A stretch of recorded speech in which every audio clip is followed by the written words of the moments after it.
मुलुक महाराष्ट्र या बुलेटिनची सुरुवात करूयात आपल्या सगळ्यांना सावध करणाऱ्या एका बातमीनं।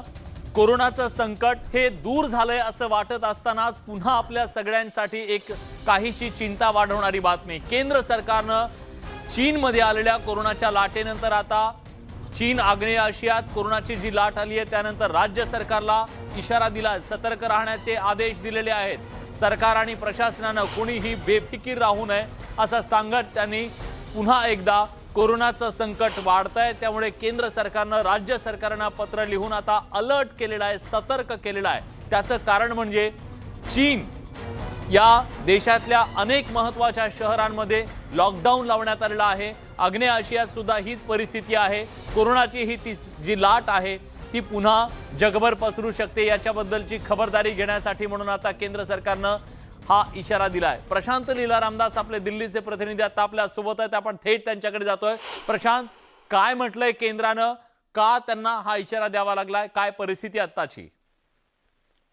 केंद्र सरकारने सर्व राज्य सरकारांना आणि राज्य केंद्रीय खास करून सचिवांना पत्र लिहिलं आहे। त्यांनी स्पष्ट केलं आहे की केंद्रीय आरोग्य सचिव जे आहेत भारत भूषण यांनी पत्र लिहिताना हे स्पष्ट केलं आहे की कोरोनाचा जे संकट होतं ते अजूनही संपलं नाही आहे। काही देशांमध्ये खास करून चीन आणि आशियातल्या काही भागांमध्ये, आशियातल्या काही देशांमध्ये मोठ्या संख्येवरती रुग्णसंख्या दररोज वाढत आहे। चीनमध्ये तर जवळपास 10 ते 12 शहरांमध्ये सध्या लॉकडाऊन लागू करण्यात आलेलं आहे।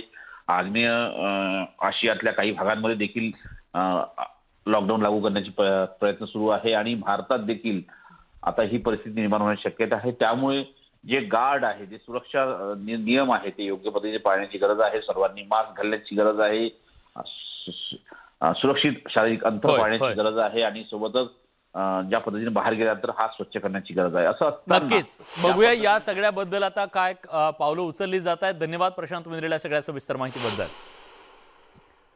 आणि यानंतर बातमी आहे एका राजकीय गौप्यस्फोटाची। हा गौप्यस्फोट केलाय भाजपचे केंद्रीय मंत्री रावसाहेब दानवे यांनी आणि महाविकास आघाडी सरकारमधले 25 आमदार भाजपच्या संपर्कात असल्याचा दावा गौप्यस्फोट केलाय रावसाहेब दानवे यांनी। आणि हे 25 आमदार अधिवेशनाला उपस्थित राहणार नव्हते असं सुद्धा सांगितलेलं आहे। महाविकास आघाडीचे हे 25 आमदार आपल्या संपर्कात आहेत आणि लवकरच ते त्यांची पावलं उचलतील असं त्याने सांगितलेलं आहे। त्यामुळे महाविकास आघाडी सरकारमध्ये आमदार नाराज असल्याच्या ज्या चर्चा होत्या त्या चर्चांना रावसाहेब दानवेंच्या या सूचक वक्तव्याच्या नंतर त्याला शिक्कामोर्तब होतंय का असा प्रश्न सुद्धा या निमित्तानं निर्माण झाला। आमदार बहिष्कार टाकणार होते अधिवेशनावर, सावरले, थोडीफार मदत करून त्यांना सावरल्या जाणाऱ्या निवडणुका येऊ द्या, एक एक भाजपच्या वाघावरीत येऊन पडतील बघा। यानंतर बातमी आहे संभाजी भिडे यांच्या नव्या वादग्रस्त वक्तव्याची आणि त्यानंतर निर्माण झालेल्या वादाच्या संदर्भातली। संभाजी भिडे यांनी एक महत्त्वाचं वक्तव्य केलेलं होतं की मुस्लिम धर्मीयांच्या संदर्भात त्यांनी वक्तव्य केलं होतं, त्याचा समाचार घेतलेला आहे श्रीपाल सबनीस यांनी। संभाजी भिडेंना श्रीपाल सबनीस यांनी ठणकावलंय आणि जाती धर्मांमध्ये भेद निर्माण करणारं कुठलंही वक्तव्य त्यांनी करू नये अशा प्रकारचं वक्तव्य त्यांनी केलेलं आहे। आणि ज्येष्ठ साहित्यिक श्रीपाल सबनीस यांनी भिडे गुरुजींना जाती धर्मात तेढ निर्माण करणं बंद करा असं ठणकावलंय। भिडे गुरुजींचं ते वादग्रस्त वक्तव्य नेमकं काय होतं आणि त्याला सबनीसांनी कसं ठणकावलंय जाणून घेऊयात। संभाजी महाराज आज नाही आहे, औरंगजेब नाही आहे, पण औरंगजेब आज एक पाकिस्तानच्या रूपाने, बांगलादेशच्या रूपाने, गाव असलेल्या मुसलमानच्या रूपाने आज शिल्लक आहे। तो इस्लाम हा खरा आपल्या देशाचा शत्रू आहे आणि तो अनेक रूपात गावोगावी हिंदुस्थानमध्ये सुद्धा नांदतोय, हिंदुस्थानच्या बाहेरही नांदतोय। त्या इस्लामला त्याच पोटतिडकीने उत्तर देण्याची ताकद हिंदू समाजात संभाजी महाराजांच्या स्मरणातून त्यांना श्रद्धांजली होऊन आपण मिळवली पाहिजे आणि ती मिळते। तो सर्व धर्मामध्ये खूप चांगल्या गोष्टी आहेत, त्या चांगल्या गोष्टी पचवण्याची क्षमता समोरच्या माणसामध्ये पाहिजे आणि संबंध बहुधार्मिक जग हे संबंध दंगली करून एकमेकाच्या उरावर बसून गळे कापून या जगाचं, देशाचं, भारताचं, महाराष्ट्राचं भलं होणार नाही आणि म्हणून कुठल्याही धर्माकडे विकृत नजरेनं पाहणं हे क्रूरपणा आहे, हा क्रौर्य आहे. आणि ही संस्कृती, अशा प्रकारचं क्रौर्य भारतीय संस्कृती आणि वैदिक संस्कृती शिकवत नाही. वैदिक संस्कृतीमध्ये सहिष्णुता आहे आणि ही सहिष्णुता ज्यांना पचत नसेल त्यांनी खरं म्हणजे भारतात राहूच नये. देशभरात होळी आणि धुळवड रंगपंचमी मोठ्या उत्साहात साजरी केली जात असताना राजकीय नेते जे वर्षभर शिमगा सुरू असतो त्यांचा शिमगा आता शिगेला पोहोचलाय असं म्हटलं तर वावगं ठरणार नाही.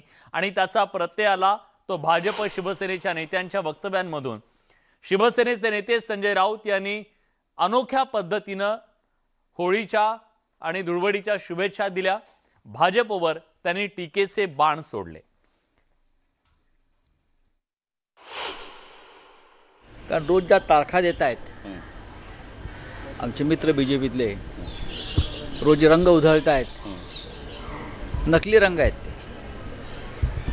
अशा नकली रंगांवरती बंदी आहे केंद्र सरकारची सुद्धा. त्याच्यामुळे काल नाना पवार साहेबांनी उत्तर दिलेलं आहे, काही झालं तरी पुन्हा महाराष्ट्रामध्ये येणार नाही BJP. ठीक आहे, प्रयत्न करायला हरकत नाही. राजकारणामध्ये, लोकशाहीमध्ये प्रयत्न करत राहिला पाहिजे. जनता पक्षाला वाटत असेल की केंद्रीय तपास यंत्रणा खोटे आरोप, चिखलफेक हे करून महाविकास आघाडीचे आमदार, खासदार, नेते यांचं मनोबल जर ते खाली आणण्याचा प्रयत्न करणार असेल तर चुकीचं आहे. असं होणार नाही.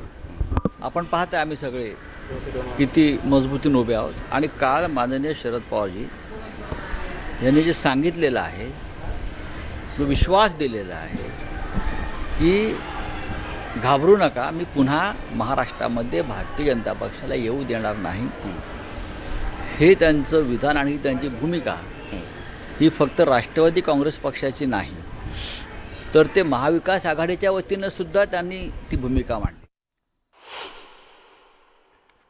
भाजपचे प्रदेशाध्यक्ष चंद्रकांत पाटील यांनी सातत्यानं वेगवेगळ्या तारखा दिल्या आणि त्याच तारखांवरून त्यांना टार्गेट केलं जात आहे किंवा त्यांची खिल्ल उडवली जाते. पण तुम्ही कोल्हा आला रे कोल्हा आला अशा पद्धतीनं बेफिकीर राहाल आणि एके दिवशी खरंच कोल्हा येईल असं म्हणत चंद्रकांत पाटील यांनी संजय राऊत यांच्या टीकेला प्रत्युत्तर दिलंय. संजय राऊत म्हणतात की माझे मित्र आहेत ते अनेक वेळा तारखा देत आहेत वारंवार. आज धुळवड आहे आणि भाजपचा रंग हा नकली आहे.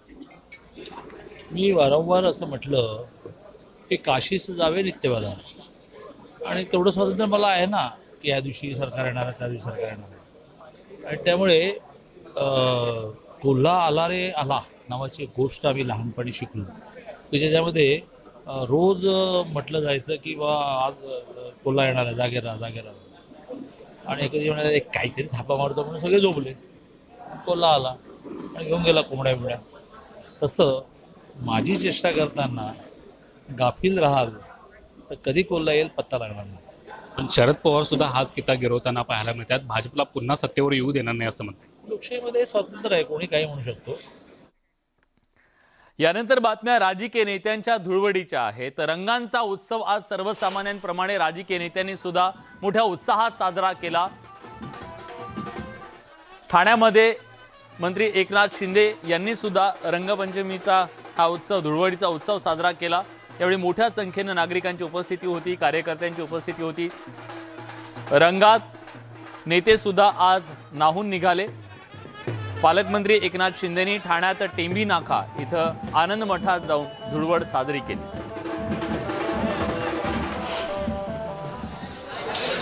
काँग्रेसचे प्रदेशाध्यक्ष नाना पटोले यांनी भंडारा जिल्ह्यातल्या सुकळी गावातल्या कार्यकर्त्यांच्या सोबत जाऊन धुळवड साजरी केली. विविध रंगांची उधळण करत नाना पटोले यांनी गावकरी आणि कार्यकर्त्यांसोबत हा सण मोठ्या उत्साहात साजरा केला. सगळ्यांनी एकमेकांना रंग लावून शुभेच्छा दिल्या.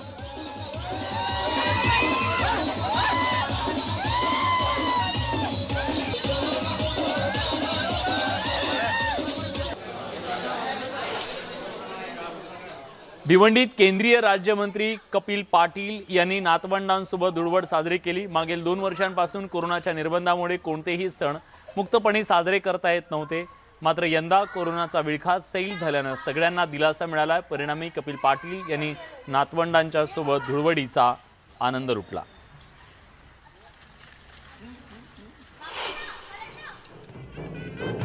दोन वर्षाच्या कोरोना काळानंतर कोकणात शिमगा उत्सव मोठ्या उत्साहात साजरा झाला। कोकणातले शिवसेनेचे आमदार भास्कर जाधव हे दरवर्षीप्रमाणे आज त्यांच्या चिपळूण तालुक्यातल्या तुरंबव या गावी पालखी खांद्यावर घेऊन नाचवताना दिसले। दरवर्षी भास्कर जाधव पालखी सोहळ्यात हजर होतात।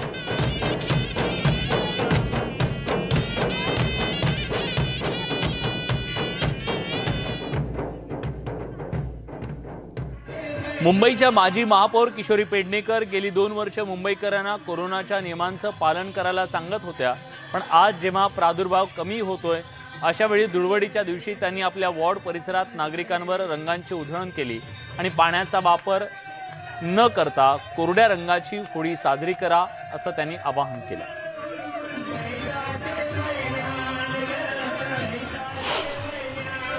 केंद्रीय रेल्वे राज्यमंत्री रावसाहेब दानवे यांनी सुद्धा होळी साजरी केली। भोकरदन इथल्या त्यांच्या निवासस्थानी कुटुंबियांसह त्यांनी होळीचा उत्साह साजरा केला।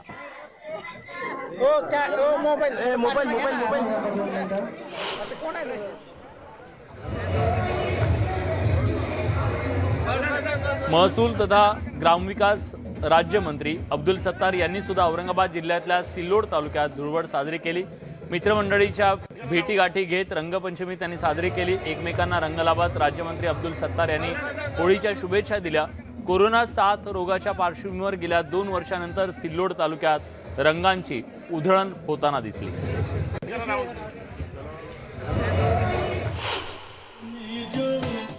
तिकडे बेळगाव शहरात रंगपंचमीचा आनंद डॉल्बीच्या दणदणाटात आणि रंगांची उधळण करून साजरा करण्यात आला। यंदा होळी सणावरचे निर्बंध हटवण्यात आल्यानं नागरिकांनी उत्साहात होळीचं सेलिब्रेशन केलं। होळी मिलन कार्यक्रमात शेकडो तरुणांनी डॉल्बीच्या तालावर ठेका धरला।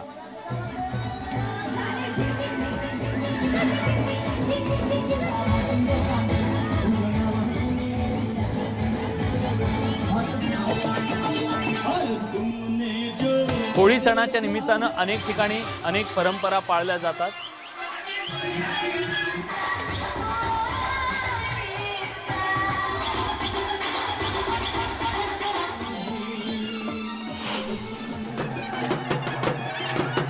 नाशिकमध्ये होळी निमित्तानं अनोखी परंपरा पाळली जाते, ती म्हणजे वीर दाजीबा बाशिंग मिरवणूक। गेल्या 300 वर्षांपासूनची ही परंपरा कायम आहे। दाजीबा नवसाला पावणारा देव असल्याची इथल्या भाविकांची श्रद्धा आहे। भाविकांचं विघ्न दूर होत असल्याची धारणा आहे। पारंपरिक वेशभूषेत मिरवणूक काढण्यात येते। या ठिकाणी औक्षण करत दाजीबाचं स्वागत केलं गेलं।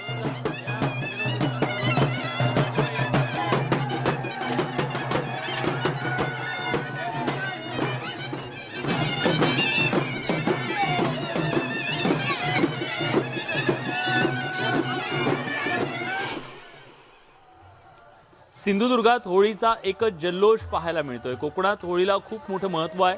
तळकोकणातील दोडामार्ग पासून ते चिपळूणपर्यंत या सणाच्या वेगवेगळ्या प्रथा परंपरा आहेत। या प्रथा परंपरा 21व्या शतकात सुद्धा अगदी जपल्या जातात। सिंधुदुर्गातला रंगोत्सव आणि त्याचा थाट हा अप्रतिम असा होता।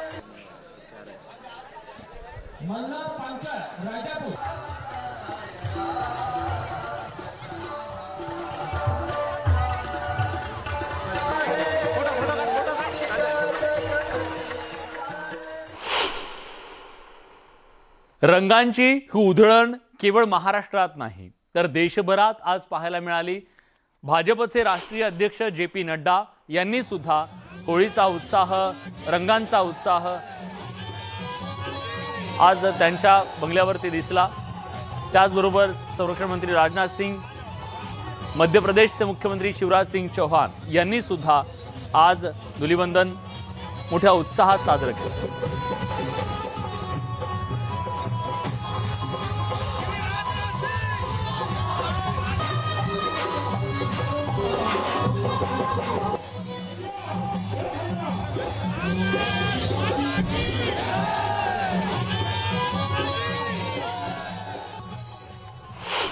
भारतरत्न मास्टर ब्लास्टर सचिन तेंडुलकर यानं सुद्धा आज रंगांचा उत्सव साजरा केला आणि सगळ्यांना मनपूर्वक शुभेच्छा दिल्या. सभी को होली की खूब खूब शुभकामनाएं. अपनी सेहत का ख्याल रखो. सभी को होली की खूब खूब शुभकामनाएं. अपनी सेहत का ख्याल रखो. आपण बघितलं, सर्वसामान्य नागरिक असतील, खेळाडू असतील, राजकीय नेते असतील, हे सगळेजण रंगांमध्ये अक्षरशः न्हाऊन निघाले. पण याच दरम्यान आज सुरांची सुद्धा उधळण झाली आणि ही उधळण केली मुंबई पोलिसांच्या बँडनं. आणि आजच्या या रंगोत्सवाला त्यांनी साथ चढवला सुरांनी आणि त्यामुळे त्यांच्या या सुरांची उधळण आज मुंबईकरांनी अनुभवली.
तर अशा प्रकारे रंगांची उधळण झाली आणि सुरांची बरसात सुद्धा झाली.